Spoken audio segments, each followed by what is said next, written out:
भगवान ऐसा मत करो, कहाँ जाएगा हमारा बेटा, तुम ही सोचो। हाँ माँ, ऐसा मत करिए आप।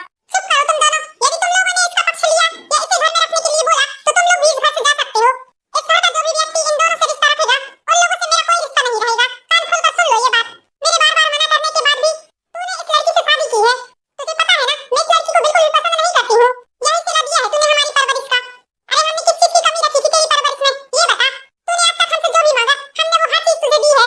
इस शहर के महंगे से महंगे स्कूल, महंगे से महंगे कॉलेज में तुझे पढ़ाया है हमने। तूने जो भी बोला है हर फरमाइश को पूरा किया है हमने तेरे। तूने मेरी मर्जी के खिलाफ जाकर इस लड़की से शादी किया है। जा निकल जा इस घर से, मैं तुझे कभी नहीं अपनाऊंगी। भगवान एक बात हमारी भी सुन लो, यदि तुम इन दोनों को घर से निकाल रही हो तो हम लोग भी घर से चले जाते हैं। हाँ हाँ माँ, मैं भी रीता को लेकर इस घर से चला जाता हूँ। हाँ मम्मी जी, मैं भी चली जाऊंगी इस घर से। वाह वाह वाह वाह, देखो तो जरा इन लोगों को, हमारी दुश्मन की बेटी के लिए अपने घर तक को छोड़ने को तैयार है हमारे घर के लोग। देखो बिमला, जो होना था सो हो गया है, किसी का करने से कुछ नहीं होता है, सब ऊपर वाला ही तय करता है किसकी जोड़ी किसके साथ बनेगी। ये दोनों एक दूसरे को चाहते हैं, अब जो होना था तो हो गया, तुम प्रेम से इन दोनों को अपना लो। नहीं नहीं, ये कभी नहीं हो सकता। मैं मर भी जाऊंगी तो भी इस लड़की को कभी नहीं अपनाऊंगी। ठीक है, यदि इस घर में हमारे बहू बेटे नहीं रहेंगे तो हम लोग भी नहीं रहेंगे। नहीं पापा, गलती हम दोनों ने की है तो सजा भी हम दोनों को ही मिलेगी। आप लोगों को घर छोड़ने की जरूरत नहीं है, हम लोग खुद ही जा रहे हैं घर से। हाँ पापा जी, मम्मी जी, हमें माफ कर दीजिए। चुप कर कलबुही। तेरी हिम्मत कैसे हुई हमें मम्मी जी बोलने की? एक बात कान खोल कर सुन ले, हमसे किसी प्रकार का रिश्ता बनाने की कोशिश मत करना। तूने हमारे भोले भाले बेटे को बहला फुसलाकर उससे शादी की है, तू कभी खुश नहीं रहेगी। माँ प्लीज सानू को कुछ मत कहिए। वाह बेटा, इस लड़की के लिए तू मुझे चुप करा रहा है। बिमला, जो होना था तो हो गया, तुम क्यों बात को बढ़ा रही हो? दरवाजे पर हमारे बहू बेटे खड़े हैं, प्रेम से उनका गृह प्रवेश कराओ। गृह प्रवेश नहीं, इनका श्राद्ध करूंगी मैं, श्राद्ध। भगवान ये क्या बोल रही हो, जरा सोच समझ कर बोलो। हाँ हाँ माँ, क्या बोल रही हो आप? अरे कैसी माँ हो बिमला तुम, जो अपने जीते जागते बेटे का श्राद्ध कर रही हो? हाँ हाँ, बिल्कुल करूंगी मैं, बिल्कुल, मैं ऐसी ही माँ हूँ। इस लड़के ने मेरी दुश्मन की बेटी से शादी की है, मैं इन दोनों को कभी नहीं अपनाऊंगी। ये लोग मेरे लिए मर चुके हैं। मैंने बोला निकल जाओ तुम इस घर से, निकल जाओ। जाओ बेटा, अपना सामान लेकर आओ, हम लोग भी इस घर से जाएंगे। चलो रितु, सामान पैक करो अपना। हाँ हाँ, जाओ जाओ, 4 दिनों के अंदर ही इस घर में लौट कर आओगे। इन दोनों के कारण आप लोग मुझसे रिश्ता तोड़ रहे हो ना? ठीक है। प्रशांत, प्लीज घर वालों को मना करो कि वो लोग हमारे साथ न जाएं। भैया प्लीज, हम लोगों के कारण आप लोग घर मत छोड़िए। हाँ हाँ भैया। प्रशांत, तुम इस घर में नहीं रहोगे तो हम लोग भी नहीं रहेंगे। हाँ बेटा चलो। नहीं नहीं पापा जी, हम दोनों कहीं भी रह लेंगे। दोनों पढ़े लिखे हैं, कहीं भी जाकर नौकरी सर्विस कर लेंगे। हम दोनों के कारण आप लोग क्यों घर से बेघर हो रहे हैं? तुम लोग चिंता मत करो, चलो हम लोग यहाँ नहीं रहेंगे। प्रशांत, मैं जिस कंपनी में जॉब करता हूँ तुम्हें भी उसी कंपनी में जॉब मिल जाएगी, लेकिन भैया घर में माँ अकेली हो जाएंगी। अरे बेटा तुम माँ की चिंता मत करो, तुम चलो। ठीक है, तुम लोग घर छोड़कर मत जाओ, ये दोनों रह सकते हैं इस घर में। क्या माँ, सच बोल रही हो आप? मुझे पता था माँ, आप इतनी कठोर दिल नहीं हो सकती। भगवान बस करो तुम लोग, मैंने इन पर दया खाकर इन्हें घर पर नहीं रखा है। मैंने इन दोनों को इस घर पर जगह दी है, अपने दिल पर नहीं। कान खोलकर सुन लो तुम दोनों, मुझसे किसी प्रकार का रिश्ता बनाने की कोशिश मत करना। आज से मुझसे तुम दोनों का कोई रिश्ता नहीं है, तुम्हारी जीवन भर यही सजा है। बच्चों तुम लोग उदास मत हो, मुझे पता है तुम्हारी माँ दिल की इतनी कठोर नहीं है, किसी भी चीज के लिए वक्त चाहिए। समय बड़े से बड़े घाव को भर देता है बेटा, इसलिए जरा भी उदास मत हो। और छोटी बहू देखो बेटा, तुम्हें तुम्हारी सास की कड़वी बातें भी बर्दाश्त करनी पड़ेगी इस घर में, क्योंकि वो गुस्से की बहुत तेज है। वो बाहर से कठोर जरूर दिखती है लेकिन अंदर से उसका दिल बहुत नरम है। वो अपने बच्चों से बहुत प्यार करती है, मुझे पता है, इसलिए छोटी बहू उसकी बातों को नजरअंदाज करना बेटा। हाँ पापा जी। बेटा तुम तो जानते हो, जब तुम लोग छोटे छोटे थे तुम्हारी माँ और प्रशांत की माँ बहुत अच्छी सहेली हुआ करती थी, लेकिन किसी कारण बस दोनों में बहुत झगड़ा हुआ, जब से तुम्हारी माँ और प्रशांत की माँ एक दूसरे की दुश्मन बन गई हैं। पापा जी आप जरा भी चिंता मत कीजिए, मुझे अपने ऊपर पूरा भरोसा है, मैं मम्मी जी के दिल में जगह बना कर ही रहूंगी। हाँ बेटा मुझे पता है, तुम बहुत अच्छी लड़की हो। ठीक है बेटा चलो घर चलो। पापा हमें माफ कर दीजिए, हमने इस तरह भाग कर शादी की। प्रशांत इसमें तुम्हारी कोई गलती नहीं है। हाँ बेटा तुमने तो बहुत कोशिश की कि तुम्हारी माँ मान जाए इस शादी के लिए, लेकिन तुम्हारी माँ मानी ही नहीं। पापा मैं माँ के खिलाफ जाकर शादी बिल्कुल भी नहीं करना चाहता था, लेकिन मैं भी क्या करूँ, 1 साल से माँ को मना रहा हूँ शादी के लिए। हाँ बेटा कोई बात नहीं प्रशांत, सब धीरे धीरे ठीक हो जाएगा। किसका कहाँ कैसे संजोग होना है ये सब तो पहले से ही तय रहता है, ऊपर वाला खुद ही लिख देता है हमारी किस्मत में। इंसान तो भगवान के हाथ की कठपुतली है, तुम्हारे हमारे करने से कुछ नहीं होता प्रशांत। माँ की बातों पर ज्यादा ध्यान मत दो, बस ये समझ लो कि माँ अभी नाराज है, समय लगेगा, थोड़ा समय दो माँ को, वक्त अच्छे से अच्छे घाव को भर देता है। जी भैया आप बिल्कुल सही बोल रहे हैं। चलो सानू मैं तुम्हें तुम्हारा कमरा दिखा देती हूँ। जी दीदी। प्रशांत तुम भी मुंह हाथ धुलकर खाना खा लो। जी पापा।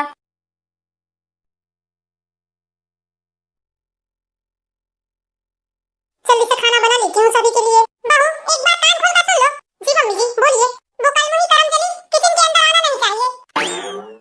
लेकिन मम्मी जी अब तो वो हमारे घर की बहू बन गई है। चुप करो बड़ी बहू। जितना हमने तुमसे बोल दिया तुम वही काम करो। तुम्हें हमने बोल दिया कि वो लड़की किचन के अंदर आना नहीं चाहिए। हमने उसे इस घर में रहने की इजाजत दी है, वो भी तुम लोगों के कारण। यदि वो लड़की किचन के अंदर आई तो हम खाना नहीं खाएंगे। और भूखे रहने के कारण यदि हमें कुछ होता है तो इसकी जिम्मेदार तुम होगी, सिर्फ तुम। ठीक है मम्मी जी, वो नहीं आएगी किचन के अंदर और ना ही वो हमारे मंदिर में जाए। ये बात भी उसे कान खोल कर समझा देना। ठीक है मम्मी जी। सानू प्लीज सानू अभी के लिए तुम किचन से चली जाओ। तुमने सुना ना मम्मी जी क्या बोल रही थी? हाँ दीदी मैंने सुन लिया। सानू प्लीज तुम रो मत, अपना दिल छोटा मत करो। बहुत जल्द तुम्हें इस घर में बहू का दर्जा मिलेगा। भगवान पर भरोसा रखो, वो सब कुछ ठीक कर देंगे। हाँ दीदी ठीक है, तुम्हें जो भी लगेगा तुम मुझे बता देना। ठीक है दीदी। प्लीज सानू तुम रो मत, मुझे रोती हुई अच्छी नहीं लग रही हो तुम। हाँ दीदी ठीक है, मैं नहीं रोऊंगी। हे भगवान, ना जाने सब कुछ कब ठीक होगा। बेचारी सानू, ना ही उसे अपनी माँ का प्यार मिल पाएगा और ना ही सास का। माँ बाप के विरोध में भी जाकर बेचारी ने शादी की है। देवर जी ये लीजिए चाय। अरे भाभी आप क्यों परेशान हो रही हैं चाय के लिए?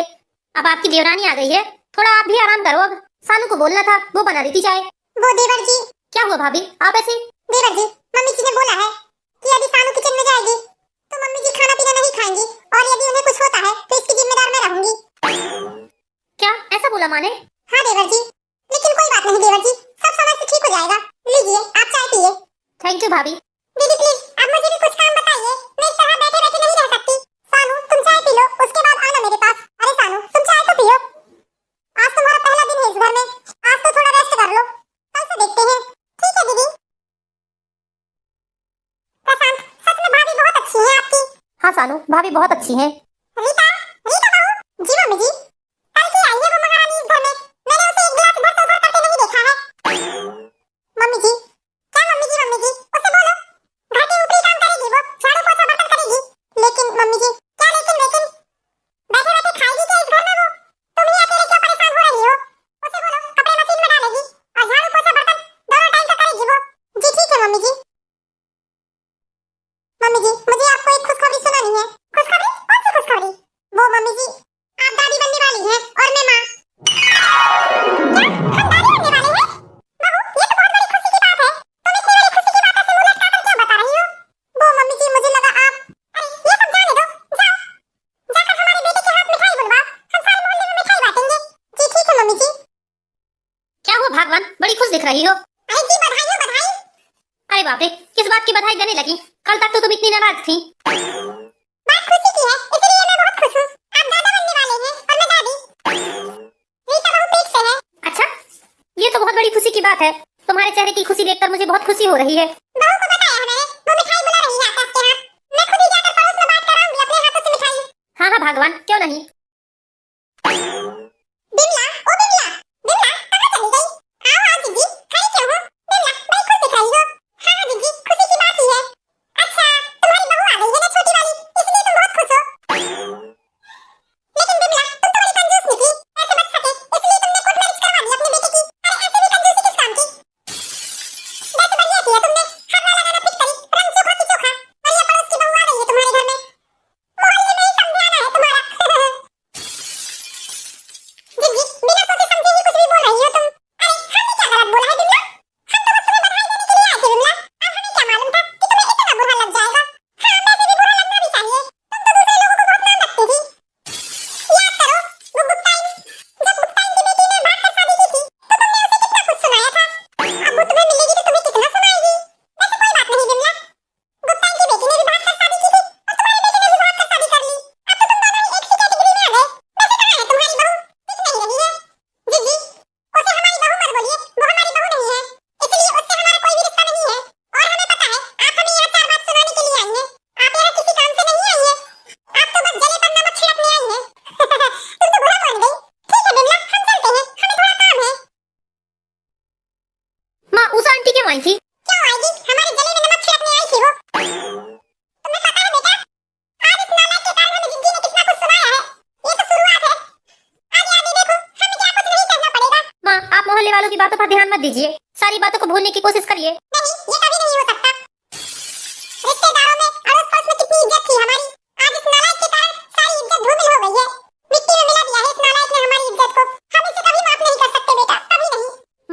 जो हुआ उसे भूल जाइए। भूल जाऊं?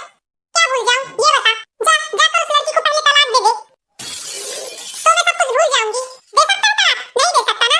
ये कैसी बातें कर रही हैं माँ आप? सानू अब इस घर की बहू है। उसने बेचारी ने प्रशांत से माँ बाप के खिलाफ जाकर शादी की है। अब यदि प्रशांत भी उसे छोड़ देगा तो वो कहाँ जाएगी, ये बताइए। अरे मैंने थोड़ी ना बोला था उसे कि मेरे बेटे से भागकर शादी कर। मेरी भी तो इच्छा के खिलाफ शादी की है ना इसने। अमीर लड़का देखकर फंसाया है उसने मेरे बेटे को। मैं उसे कभी माफ नहीं करूंगी। मर जाऊंगी लेकिन मैं उस लड़की को माफ नहीं कर सकती। मेरी मान प्रतिष्ठा सबको मिट्टी में मिला दिया है इन दोनों ने। वो तो आज तुम लोगों के कारण ये दोनों इस घर पर हैं, नहीं तो गली गली भटकते रहते। सारे प्यार का भूत उतर जाता इन दोनों का। माँ आप गुस्से को शांत कीजिए, वैसे भी आपका बीपी हाई हो जाता है। बस क्या था, इसी तरह समय बीतता जाता है, लेकिन बिमला जी की नाराजगी अपने छोटे बहू बेटों के प्रति खत्म नहीं होती। इसी तरह समय बीत जाता है और बिमला जी की बड़ी बहू गीता को एक बेटा भी हो जाता है। दीदी बहुत बहुत बधाई हो आपको। हाँ सानू, तुमको भी बहुत बहुत बधाई हो, तुम भी चाची बन गई। कांग्रेचुलेशंस भाभी। थैंक यू देवर जी। दीदी मुझे दीजिए ना मुन्ने को। हाँ हाँ सानू, लो ना। ए लड़की खबरदार, मेरे नाती को हाथ लगाने की कोशिश भी मत करना। तुमने हिम्मत कैसे की मेरी नाती को गोदी में लेने की? मम्मी जी अब तो सानू को मत कोसिए आप। बेचारी कितना काम करती है घर में, सबकी कितनी देखभाल करती है, किस चीज में कमी छोड़ी है उसने। लेकिन आप जब देखो जब सानू को कोसते ही रहते हो। तुम चुप करो बहू, अभी तुम्हारी ऐसी हालत नहीं है कि तुम हमसे बहस कर सको। रीता तुम कान खोल कर सुन लो। यदि हमने इसके हाथों में अपनी नाती को देख लिया तो तुम्हारी खैर नहीं है, ये समझ लेना। इस मनहूस के हाथों में अपने बेटे को देने की जरूरत नहीं है तुम्हें। भगवान तुम फिर शुरू हो गई। तुम्हें कितना समझाया हमने, लेकिन तुम्हें समझ में क्यों नहीं आता है? आखिर चाहती क्या हो तुम, ये बताओ। हाँ जानना चाहते हो ना मैं क्या चाहती हूँ? इस लड़की से छुटकारा चाहती हूँ मैं। बस ये चाहती हूँ ये लड़की हमारी जिंदगी से, हमारे घर से दूर चली जाए हमेशा हमेशा के लिए। माँ कम से कम इस खुशी के मौके पर तो आप बहू को उल्टा सीधा मत बोलिए। तुम लोगों को इससे हमदर्दी है तो रही आए, मुझे उससे कोई फर्क नहीं पड़ता। मैं कभी इसे अपनी बहू नहीं मान सकती। ये मेरे लिए बस अपने दुश्मन की बेटी ही रहेगी, जिसने मेरे भोले भाले बेटे को फंसाकर उससे शादी की है। माँ ये क्या बोल रही हैं आप अनाप शनाप? माँ सानू ने मुझे नहीं फंसाया है, मैं भी सानू को चाहता हूँ, इसलिए मैंने सानू से शादी की थी। जितनी गलती सानू की है उतनी ही गलती मेरी भी है, तो आप सानू को अकेली दोषी मत ठहराइए। ये बात तो भूल जाइए माँ कि सानू मेरी जिंदगी से दूर चली जाएगी। मैं सानू से कभी भी दूर नहीं जाऊंगा। मैंने सानू से शादी की है, इस जन्म में तो हम एक दूसरे से अलग नहीं हो सकते। देखा देखा आपने अपने बेटे को, कितनी जवान चल रही है इसकी। जवान तो इसकी है लेकिन सब दुष्कर्म उन्हीं के हैं। यदि तुम्हारा हो गया हो तो शांत हो जाओ, ये तुम्हारा घर नहीं हॉस्पिटल है। ठीक है मैं घर जाती हूँ, मुझे जाकर खाना बनाना है, फिर हॉस्पिटल में खाना भी पहुँचाना है। हाँ ठीक है जाओ। आप नहीं चल रहे हैं क्या? नहीं मुझे दुकान जाना है। चलो प्रशांत बेटा हम दुकान चलते हैं।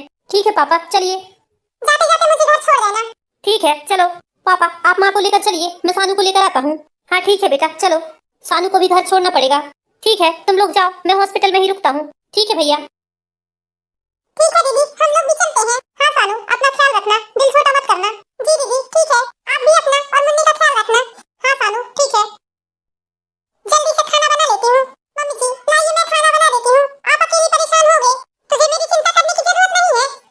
मेरे हाथ पैर में भी इतनी शक्ति है कि मैं खुद की चिंता आराम से कर सकती हूँ। और दूसरी बात कि तुझे कितने बार बोला है मैंने कि मुझसे रिश्ता जोड़ने की जरूरत नहीं है तुझे। निकल जाओ किचन से, किचन के अंदर आने की कोशिश मत करना। तुम्हारा काम सिर्फ इस घर में झाड़ू पोछा बर्तन का है, तुम वही करो। जिस दिन मेरे हाथ पैर नहीं चलेंगे ना तो एक काम वाली लगाकर खाना पीना बनवा लूंगी, लेकिन तुमसे किसी प्रकार की मदद नहीं लूंगी। जाओ अपना काम करो। परी आई मेरी मदद करने वाली, सोचती है मैं बूढ़ी हूँ, मुझे खाना पीना बनाना पड़ रहा है, इसलिए मजबूरी में आकर मुझे इसकी सहायता लेनी पड़ेगी।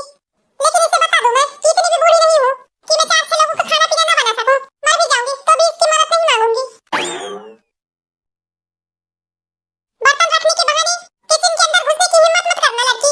नहीं मम्मी जी मैं अंदर नहीं आ रही हूँ। हाय राम ये कमर का दर्द तो मेरी जान ही ले लेगा। अकेले अकेले किचन का काम करके मेरी तो हालत ही खराब हो गई है।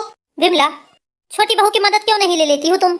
इस उम्र में किचन के काम अकेले करने की हिम्मत नहीं है तुम में। जब तक मुन्ना 4-5 महीने का नहीं हो जाता तब तक तुम्हें अकेले काम करना पड़ेगा। तुम ही सोच लो, मात्र अभी 2 दिन हुए हैं तुम्हें काम करते, तो तुम्हारी ये हाल है और तुम 4-5 महीने करोगी तो क्या होगा?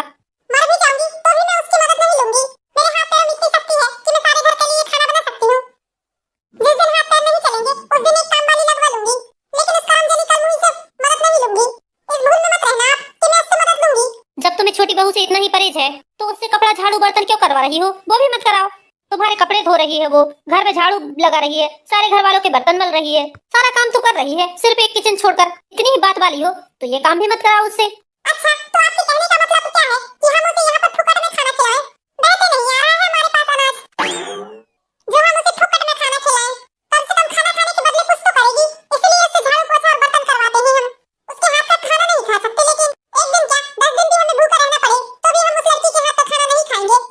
बाबा ठीक है, जैसी तुम्हारी मर्जी।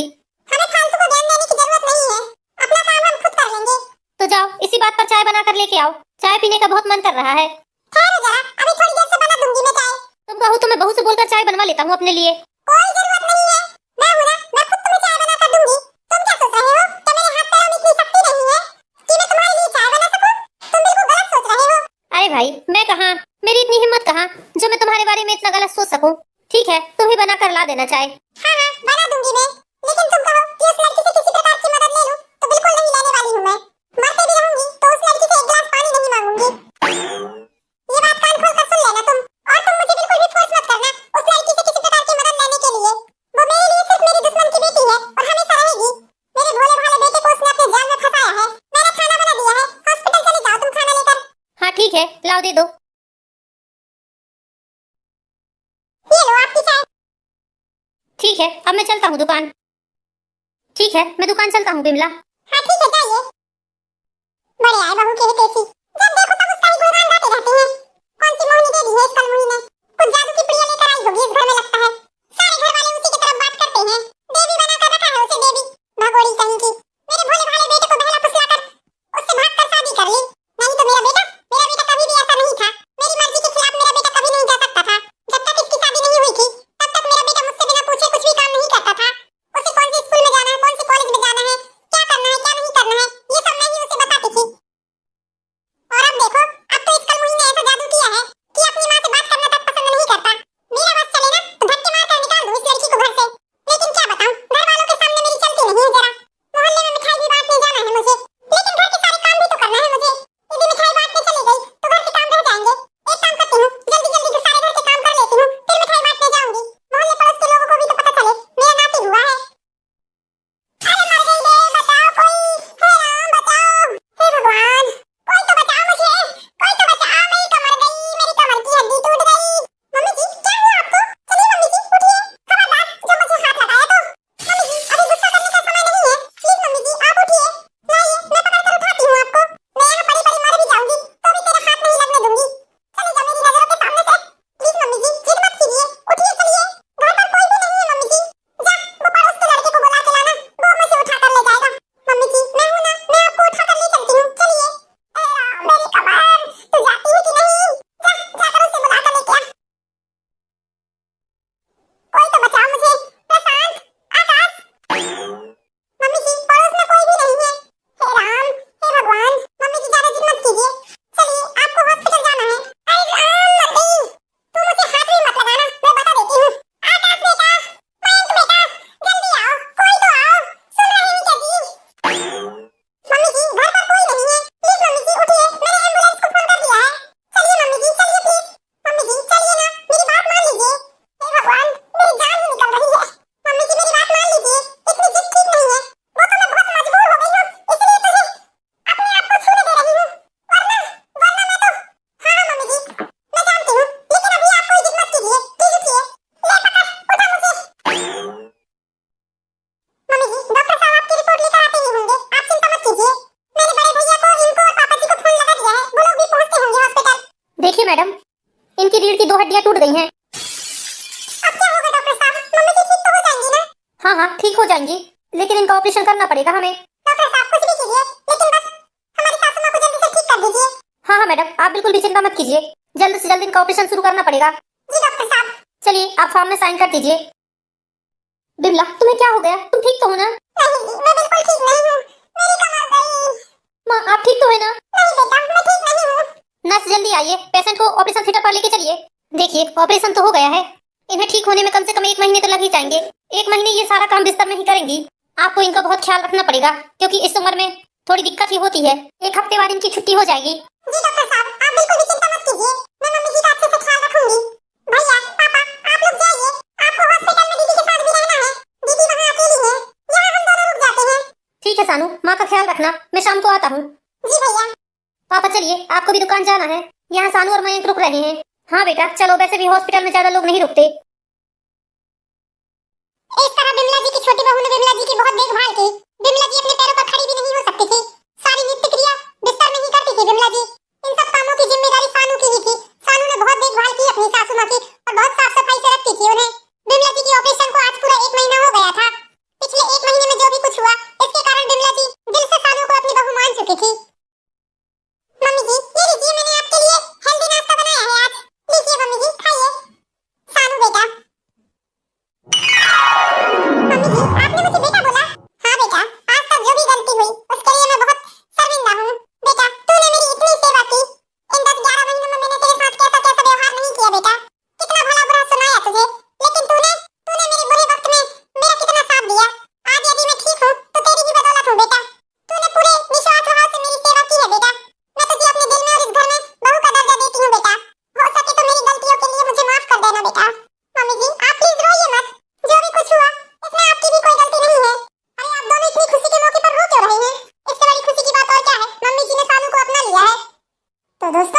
लगी आपको ये प्यारी सी स्टोरी?